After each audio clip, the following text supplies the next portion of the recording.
में home appliances और electronics के क्षेत्र में अमित सेल्स का बहुत बड़ा नाम है।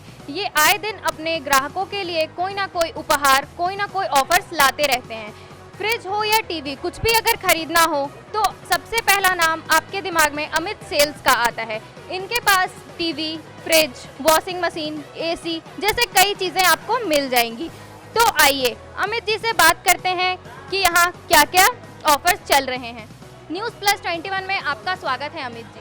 Thank you. बताइए आपके यहाँ क्या क्या ऑफर्स चल रहे हैं। ऑफर गिफ्ट के ऑफर चल रहे हैं, फाइनेंस के ऑफर चल रहे हैं अभी। और फाइनेंस में कस्टमर को बहुत अच्छा कैशबैक है। बजाज फाइनेंस है, ऑल बैंक के क्रेडिट कार्ड, डेबिट कार्ड में फाइनेंस है और अच्छे ऑफर चल रहे हैं अभी। कस्टमर बिगर डाउन पेमेंट के कस्टमर प्रोडक्ट ले सकता है और इसमें कंपनी ने काफ़ी अच्छे स्कीम डाले हुए हैं, जैसे 1 EMI ऑफ का दिया हुआ है।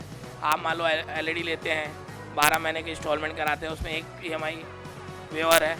आप सारे कस्टमर के लिए फाइनेंस स्कीम बहुत अच्छी चल रही है। और ऐसा कौन सा प्रोडक्ट है जो आपके शॉप में बहुत ज़्यादा बिक रहा है। अभी फेस्टिवल के अंदर होम अप्लायंसेस की सेल ज़्यादा रहती है और LED की सेल बहुत ज़्यादा रहती है। लेडीज़ कस्टमर की जैसे चॉइस रहती है, washing machine, micro oven, refrigerator और LED, इसकी डिमांड फेस्टिवल में सबसे ज़्यादा रहती है। और सर क्या आपके पास जीरो ब्याज पर भी सामान मिलते हैं। हाँ, कंपनी के ऑफर्स हैं। कंपनी के ऑफर के हिसाब से बिगर ब्याज के और डाउन पेमेंट के आइटम उपलब्ध कराए जा रहे हैं अभी। तो ये थे अमित बघा जी, जिनसे जुड़कर हमने अमित सेल्स के ऑफर के बारे में जाना। कैमरामैन DK सिन्हा के साथ सोनी ओझा, न्यूज़ प्लस 21 रायपुर।